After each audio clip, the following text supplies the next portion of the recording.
কষ্ট করছেন বন্যায়। আমি বন্যার শুরু থেকেই ফেনীতে ছিলাম, এই টানা 18 দিন আমিও ছিলাম। আমি চেয়েছিলাম যে ফেনীর মানুষ আজকে পানিবন্দী থেকে শুরু করে বিভিন্ন খাদ্য সামগ্রী বিভিন্ন ওয়ার্ডে ওয়ার্ডে দেওয়া। আমি এই সাগরনাইয়া ফুলগাড়ি পৌঁছলামের তাই আগামীকালকে গোপাল যাবো, আবার ফুলগাড়ি যাবো। পর্যায়ক্রমে প্রতিদিনই 7টা-8টা প্রোগ্রাম আমরা করছি, চেষ্টা করছি আমরা আপনাদের আমরা রাষ্ট্রীয় ক্ষমতার বাইরে সবার করে খাবে সেই সুযোগটা কিন্তু আমাদের ছিল না। আমাদেরকে একটার পর একটা অমানবিক অবস্থা, লোকজনকে ঘরে ঘরে গিয়ে পুলিশ গ্রেপ্তার করে সুরাজ রাজ্য তারা করেছে। আমি আজকে এখানে আমাদের এলাকা আছেন আলম মিশে আমাদের আবিষ্কার মতন দাঁড়াতে যারা আমাদেরকে নির্যাতন করে তা আমরা তাদেরকে দেখতে চাই না। আপনারা দেখতে চান যারা এলাকায় সাধারণ মানুষকে অত্যাচার করছে, বিচার করছে, এই এলাকায় আমি জানি অনেকে বিচার করছে টাকা পয়সার বিনিময় নাকি যে টাকা দিচ্ছে তার পক্ষে বিচারের রায় হয়েছে। এগুলো কিন্তু এখন চলবে না। বিএনপির কোন লোক এটা আমাদের কাজ করবে না।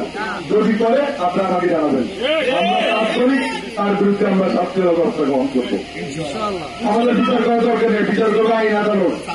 আর যদি সামাজিক বিচার করতে হয় সেটা করতে হবে ন্যায়সঙ্গত বিচার, যেটা যার প্রাপ্য তাকে সেটা বুঝে দিতে হবে। কোন বিনিময়ে বিচারের আগে বিচারি করা যাবে না।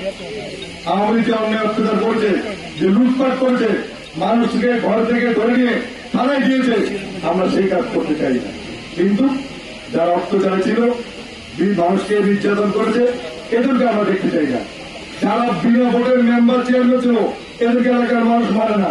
আপনারা মানেন এবং কোন মেম্বারের রাজত্বে ছাগলে ভোগের প্রোগ্রামে হবে না। এখানে প্রশাসন দায়িত্ব পালন করবে। যারা বিনা ভোটকে মানি না, জনগণ মারে না, ঠিক আছে? এবং আপনাদেরকে ভোট চোরদেরকে আমরা রাস্তায় দেখতেও চাই না। ভোট চোরদেরকে আমরা রাস্তায় দেখতেও চাই না। তাদেরকে সহায়তা করেন, তার বিরুদ্ধে আমরা ব্যবস্থা নিব, তার বিরুদ্ধে আমরা ব্যবস্থা নিব। যারা ভালো লোক, ভদ্রলোক, এই তো দেশে মানুষ বিএনপি করবে, আওয়ামী লীগ করবে, জাতীয়বাদী করবে, জামাত ইসলামী করবে, যে যার যেটা ভালো লাগে মনে চায় সেটা করবে, এটা আমাদের কোন আপত্তি আছে। কিন্তু যারা মানুষের প্রতি অত্যাচার করেছে তাদের প্রতি অবশ্যই আমাদের আপত্তি আছে। যারা আমাদের ঘরে ঘুমাতে দিয়ে নেই, ভোটের আগের দিন ঘরে ঘরে ঘুরে ঘুরে মানুষকে নিয়ে গেছে, তাদের প্রতি অবশ্যই আমাদের আপত্তি আছে। তাদেরকে আমরা দেখতে চাই না।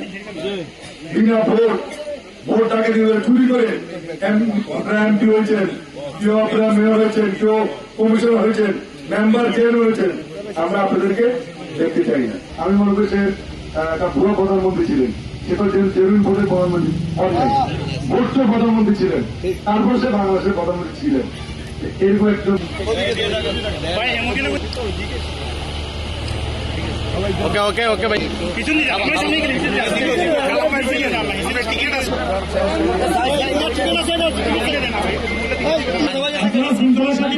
সবাই পাবেন।